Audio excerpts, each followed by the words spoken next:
Alright, hello everyone. We are back for more tutorials here. This is going to be for the expert tournament of the second anniversary tournament, and it's going to cover a more advanced bag. So if you'd like a more entry-level bag, I'll probably use a little bit less clubs, probably like a Thor 4 or something, and run a second version. They'll be indicated with a star if you want the lesser version.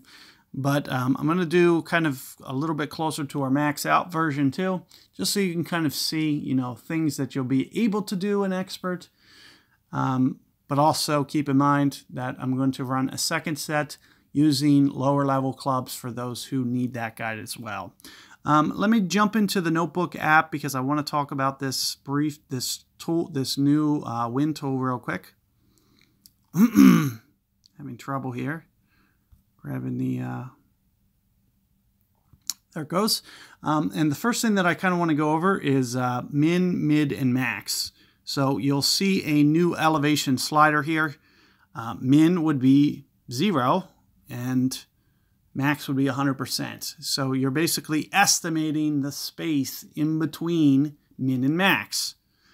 So that's what you'll be doing, and as you put in a wind, for example, you'll see a min to max span here, and you'll basically be guesstimating where your shot falls in this span.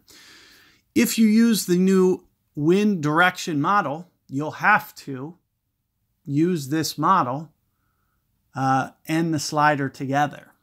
Okay, it's a much better design, and it much more represents the way that the wind actually behaves in game. Much more so than anything you've ever used before. So with that being said, you have to really get the use of this power slider, and that's what this tutorial is going to go over. So let me jump right back in here. We're going to go to the app, and we're going to start doing some shots. And I was going to do a master, but I fell down to expert 3, so I'm not going to be able to do a master guide. I'll have to wait until tomorrow. So if you guys are looking for a master, a second guide, it's going to have to wait till tomorrow. I have no account, literally no account, not even my accounts that are like my own personal accounts. This is just a trainer account. So sometimes I play trainer accounts, sometimes I don't. They're basically to train people. So as the people we have, as they need to train somebody or something, oftentimes you might see one of the other guys hop on there and hit some shots, but for the most part we don't even play most of the tournaments for the most part. I've been kind of heavily emphasizing playing this one in master just so it can get kind of to the level as you see it right now, to where I could actually, compete in Mat 1. I'm not even going to be able to do it this week because I fell down to expert 3. I was not good about playing any. I didn't play much at all last week, as you can see, or else I would have played the 1 Tour 11 game that I needed to play to promote up to Master 1. But let's go over this. You can see we have a little bit of a tailwind, 9.0. And we'll probably be using the max ring number. What I like to do, though, is I actually like to get over to that other fairway. So I do want to kind of point you guys in that direction. And it looks like I might have to come off of max just a little bit. So we might not use the slider for this hole. It probably won't be necessary.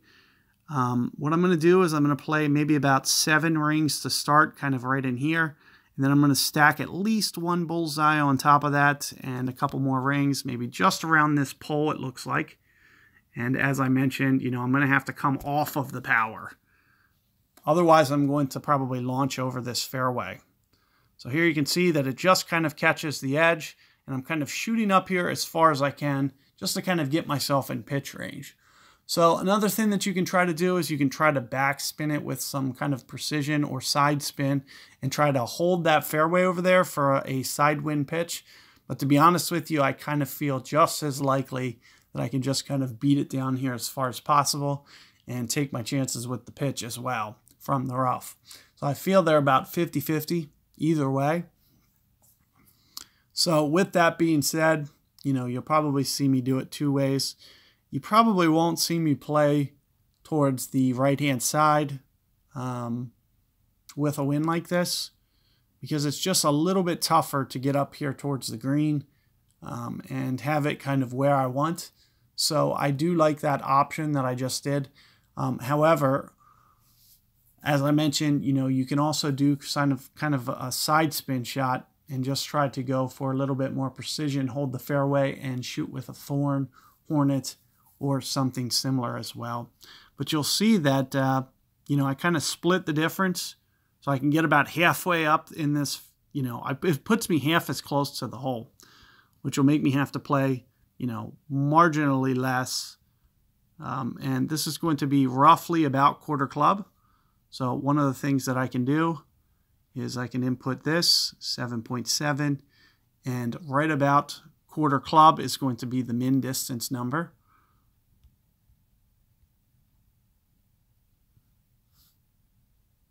And just for, starting here is just kind of like a rough, just going to go ahead and go the 1.4 rings here. Missed my perfect ball, so it's pretty much going to take me out of the shot anyway, and you'll see that it's going to miss. Looks like, maybe there's a chance that I would have maybe just overcorrected, maybe just slightly. So maybe just a little bit inside of quarter club. That's where you can start to bring this slider, and you'll see the quarter club this is the number that was recorded. Keep in mind that min of when you touch the slider, it changes. So this is the value that I used. So I would have had to pull down to about 19%, maybe 1.1 rings. And maybe this would have been relatively spot on in that case.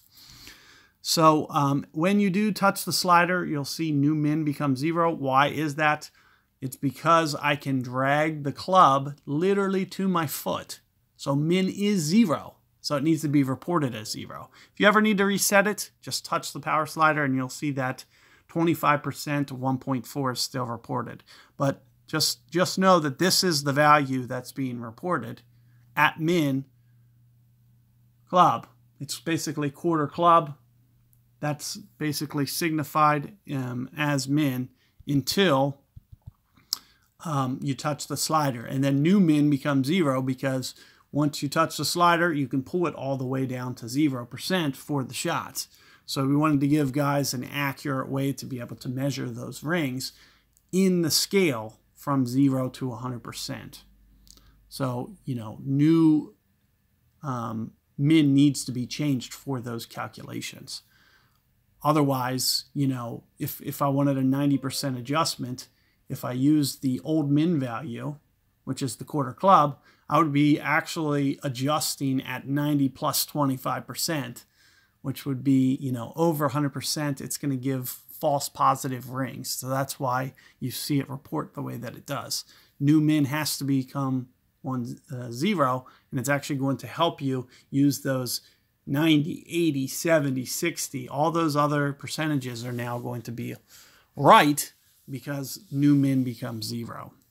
So good luck there. You can see I didn't get to use the power slider there really at all. There wasn't really value to it for when I do bomb drives like that. So, it's more of a precision play. But on hole 2, I'll go over that in detail. So good luck there, guys, and I'll catch you guys on hole 2.